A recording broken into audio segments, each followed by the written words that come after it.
Hello दोस्तों, नमस्कार दोस्तों। आपको पॉलिटिकल विंग्स में स्वागत करता हूं। दोस्तों आज चौधरी चरण सिंह यूनिवर्सिटी मेरठ का जो अभी एग्ज़ाम हुआ है दोस्तों, पॉलिटिकल साइंस न्यू कोर्स का एमए फोर्थ सेमेस्टर रेगुलर के लिए, उसके बारे में बताऊंगा दोस्तों। इसका पेपर कोड है दोस्तों modern India political thought G4070। ठीक है दोस्तों।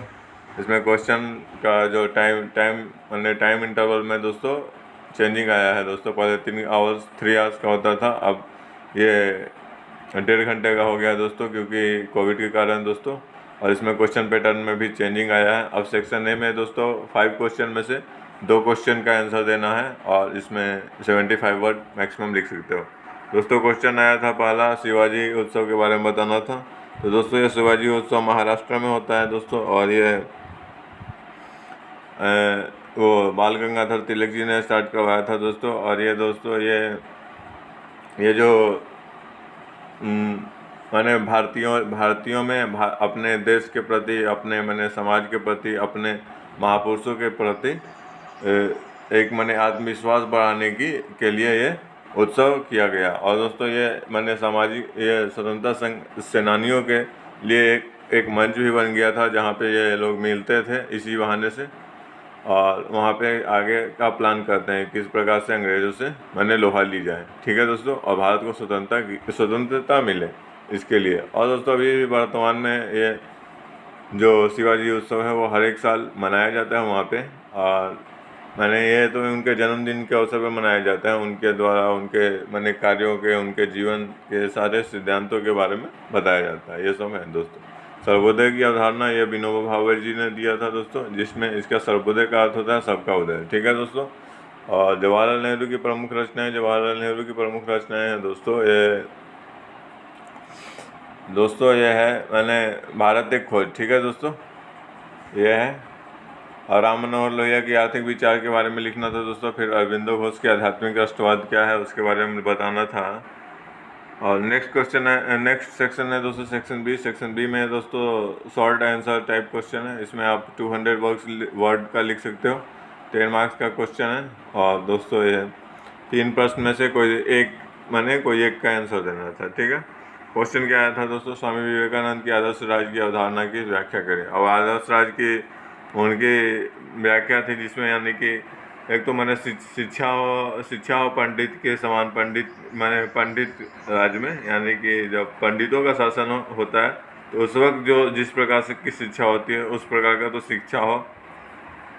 ठीक है, वहाँ पे आदर्श राज में। और क्षत्रियों के समान दोस्तों, वहाँ राज्य व्यवस्था हो, यानी कि सबको जनता को अच्छी तरह से।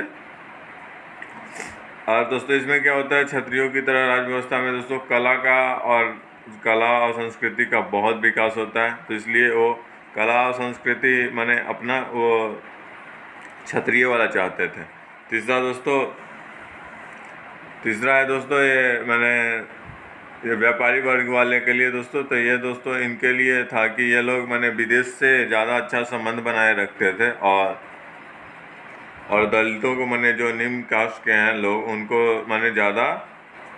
ज़्यादा उनको छूट मिलता है, जात पात के बंधन से थोड़ा कमी रहता है उनके। लेकिन वो जो ब्राह्मण वाले में है तो उसमें दोस्तों सभी के लिए शिक्षा मिलता नहीं है, सभी को शिक्षा प्राप्त होता नहीं है वहाँ पे। तो दोस्तों खाली उच्च कास्ट के लोगों को ही शिक्षा प्राप्ति हो सकती थी। तो इसलिए, लेकिन वहाँ पे जो भी शिक्षा प्राप्त करते थे उनका शिक्षा का स्तर बहुत ही ज़्यादा अच्छा होता था। लेकिन वहाँ पे जाति का भेदभाव काफ़ी होता था, इसलिए तो वो शिक्षा वहाँ से तो लेना चाहते थे, लेकिन जाति वाली चीज़ वहाँ से नहीं लेना चाहते थे। जात पात और ये धर्म का ये बातें वहाँ से नहीं लेना चाहते थे। तो ये बातें हैं दोस्तों। और शूद्र वाले में क्या होता है, यानी कि जब सभी लोगों का, समान लोगों का शासन हो जाएगा, तो उसमें क्या होता है दोस्तों, उसमें ये होता है कि सभी को तो शिक्षा मिलेगी और जो जात पात की भावनाएं हैं वो काफ़ी कम हो जाएगी। लेकिन दोस्तों इससे क्या होगा, इसमें समाज में जो विलक्षण प्रतिभा के लोग जो मिलेंगे वो नहीं मिलेंगे दोस्तों। सब नॉर्मल होंगे, बस खाली नॉर्मल होंगे। सभ्यता अपने निम्न स्तर पे होगा। तो ये है दोस्तों। तो इसमें से दोस्तों ये जात पात के जो बंधन है उसको वो कमज़ोर करना चाहते हैं। तो इसके लिए जात पात की मैंने जो छूट मिली है वो यहाँ से लेना चाहते हैं, यानी कि समान लोगों के जो मैंने निम्न कास्ट के लोगों का जब अधिकार होगा, जब शासन में कार्य करेंगे तो उस प्रकार का वहाँ से लेंगे दोस्तों। तो ये है इनके आदर्श राज, यानी कि चारों के मैंने जो है उसमें से जो जो अच्छी चीज़ें हैं सभी का उसको मिला के ये आदर्श राज्य बनाना चाहते हैं। तो ये है दोस्तों इनका आदर्श राज्य। और दोस्तों नेक्स्ट क्वेश्चन है, विनोबा भावे जी की भूदान अवधारणा की विवेचना कीजिए। ये दोस्तों भूदान अवधारणा क्या था, यानी कि भूमि का दान करना, यानी कि मैंने जो जिनके पास मैंने ज़्यादा ज़मीन है वो अपनी स्वेच्छा के अनुसार, अपनी इच्छा के अनुसार, मैंने गरीब लोगों के पास जिनके पास ज़मीन नहीं है उनको अपना ज़मीन दान कर देंगे। ये है दोस्तों। तो ये इसकी जो शुरुआत होती है भूदान आंदोलन की, ये दोस्तों आंध्र प्रदेश से शुरुआत होती है। श्री रामचंद्र पल्लई ये स्थान है दोस्तों, वहाँ से स्टार्ट करते हैं। और श्री रामचंद्र जी मैंने यही वही व्यक्ति थे जो फर्स्ट बार जो अरविंदो घोष के मैंने 80 एकड़ ज़मीन मांगने पे उन्होंने 100 एकड़ ज़मीन दे दिया था दोस्तों। और ये अरविंदो घोष जी ने क्यों मांगा, क्योंकि वहाँ के मैंने जो दलित लोग थे वो कहे कि मैंने स्वामी जी हमारे पास, मैंने आचार्य जी हमारे पास मैंने ज़मीन नहीं है, तो खेती करने के लिए दिक्कत होती है। तो दोस्तों उन्होंने कहा वहीं पे, कहा कि ठीक है मैं देखता हूँ। उसके बाद दोस्तों उन्होंने वहीं पे मांग रखा कि कौन है जो मैंने ये भूमि दान कर सकता है 80 एकड़। तो उन्होंने सबसे पहले आया था दोस्तों, और उन्होंने 80 के बदले 100 एकड़ दे दिया ज़मीन। और धीरे धीरे दोस्तों मैंने वहाँ तो वैसे सामंतवादियों की मैंने जिनके पास ज़्यादा वो धन होता उनका अधिकार से था, लेकिन दोस्तों देखते देखते 21,000 एकड़ दोस्तों ज़मीन मैंने दान में मिल गया। ठीक है दोस्तों। और उसके बाद दोस्तों फिर ये मैंने अप्रैल 1951 की बातें हैं दोस्तों। फिर 1952 में दोस्तों फिर उन्होंने उसका दूसरा चरण स्टार्ट किया। दूसरा चरण में यह है वो पाटलिपुत्र यानी कि पटना में हुआ था दोस्तों। इसमें क्या होता है ये दोस्तों, मैंने पहले वो खाली ज़मीन लेते थे, लेकिन अभी वर्तमान में फिर उसके बाद मैंने 1 साल बाद उन्होंने धन लेना भी स्टार्ट कर दिया था। और वो उसकी शुरुआत पटना से ही हुआ है। पटना में दोस्तों वो मैंने पाटलिपुत्र में वहाँ पे वो धन इसलिए जैसे क्योंकि उनके विचार में परिवर्तन आया कि जो मैंने गरीब लोग हैं उनको मैंने धन की आवश्यकता भी होगी, जैसे खेती करने के लिए। तो उसके लिए मैंने बीज के लिए धन की चाहिए, तो उसके लिए वो वहाँ से पैसे लेते थे और उसके बाद उन सब में वितरित करते थे। थर्ड जो चरण है दोस्तों इसका स्टार्ट होता है यहाँ यूपी में दोस्तों। यूपी में स्टार्ट होता है यहाँ पे ग्राम आंदोलन।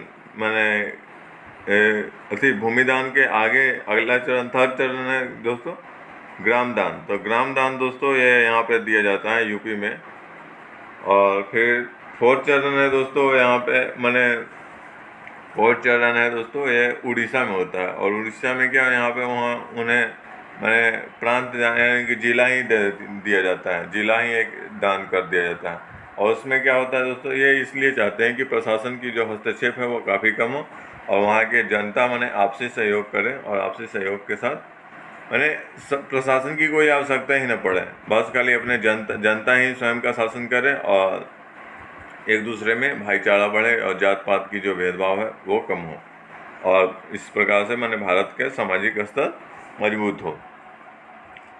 तो ये था दोस्तों। और इसकी आलोचना में लोग क्या कहते हैं कि ये जो सिद्धांत है जो लोग भी ज़मीन देते हैं वो बंजर ज़मीन देते हैं प्रायः। इससे क्या होता है जो खेती करने में ज़्यादा मेहनत लगता है, प्लस वहाँ पे संसाधनों की आवश्यकता ज़्यादा पड़ती है और उपज भी कम होती है दोस्तों। तो ये है। और सेकंड ये बोलते हैं ये लोग कि इसका जो वितरण होता है, वितरण करने में काफ़ी देर लग जाती है। तो ये इस प्रकार से आलोचना करते हैं ये लोग। लेकिन यह दोस्तों भूदान आंदोलन की जो सबसे प्रमुख विशेषता थी कि ये किसी पे दबाव नहीं डालता, बिना दबाव के दोनों पक्ष एकदम खुश रहें और उसके बाद ये कार्य हो जाए, दोनों का भला हो जाए। लेकिन देखिए दोस्तों, चाइना में जैसे माओवाद जो फैला था, तो वहाँ पे जो माओ था उसने क्या बोला, उसने बोला जिसके पास, मैंने चाइना में जिसके पास ज़्यादा ज़मीन था उसको ये बोला कि, और जिसके पास ज़मीन नहीं था, तो जिसके पास ज़मीन नहीं था तो उनकी संख्या ज़्यादा थी, तो उन लोगों को अपने पास में एकत्रित करने के लिए उसने ये बोल दिया कि जिसके पास ज़मीन नहीं है जो जिसके पास ज़मीन है उसको पे आक्रमण कर दे, उनका ज़मीन छीन ले। तो ये दृष्टिकोण उन लोगों का था। लेकिन ये दोस्तों एकदम शांति का मार्ग था भूदान आंदोलन। ये विश्व शांति की ओर ले जाता था। इसमें ऐसा कोई खून खराबा कुछ होगा ही नहीं। तो ये बहुत अच्छी सिद्धांत थी दोस्तों। पंडित जवाहरलाल नेहरू की लोकतांत्रिक समाजवाद के विचार से आप क्या समझते हैं? ये लोग दोस्तों एक ऐसा शासन व्यवस्था चाहते थे कि लोकतंत्र हो और समाजवाद का भी विकास हो, लोकतांत्रिक समाजवाद का समावेश हो। तो ये इस प्रकार के पंडित जी ने दोस्तों ये चाहते थे, इनका विचार था। और नेक्स्ट क्वेश्चन दोस्तों सेक्शन सी में है। सेक्शन सी में दोस्तों ये 15 मार्क्स का है। 2 क्वेश्चन देना है दोस्तों, 2 क्वेश्चन का आंसर, और 5 क्वेश्चन में से 2 किसी को भी देना है। ठीक है दोस्तों। क्वेश्चन आया था दोस्तों, स्वामी दयानंद सरस्वती के राजनीतिक विचार की विवेचना कीजिए। तो ये दोस्तों उनके जो आदर्श से जो राज्य के सिद्धांत है उसके बारे में दोस्तों आप यहाँ पे ऐड कर सकते हो, जो मैंने पहले बताया था। और या गोपाल कृष्ण गोखले के राजनीतिक एवं आर्थिक विचार की समीक्षा के, या गोखले साहब की जो राजनीतिक एवं आर्थिक विचार क्या थी इसके बारे में बताना था दोस्तों। बाल गंगाधर तिलक के राजनीतिक दर्शन की विवेचना की है। बाल गंगाधर तिलक जी ये लाल बाल पाल ये जो है ना दोस्तों, ये तो यानी कि गरम दल से रिलेटेड है। तो इनके बारे में अंग्रेज़ों से स्वतंत्रता तो मांगते हैं दोस्तों, लेकिन ये हाथ जोड़ के नहीं, ये कहते हैं कि हमारा अधिकार है, हम इसका लेंगे, या इसके लिए चाहे कुछ भी करना पड़े। तो ये क्रांति को भी यूज करना चाहते थे ये लोग। और फिर दोस्तों नेक्स्ट क्वेश्चन में था आधुनिक भारतीय राजनीतिक चिंतक के राम मनोहर लोहिया जी का जो योगदान है उसके बारे में बताना था दोस्तों। ये दोस्तों 9th क्वेश्चन ये रह गया था दोस्तों। ये 9th क्वेश्चन था दोस्तों, आधुनिक भारतीय राजनीतिक चिंतन के स्वरूप एवं प्रमुख विशेषताएं। तो दोस्तों इसका जो स्वरूप था दोस्तों, इसका जो स्वरूप है वो स्वरूप दोस्तों एक तो गांधीवाद पे आधारित है, फिर राष्ट्रवाद पे आधारित है, फिर आध्यात्मवाद पे आधारित है, फिर साम्राज्यवाद पे आधारित है। तो इस प्रकार से दोस्तों फिर हिंदुत्व पे आधारित है।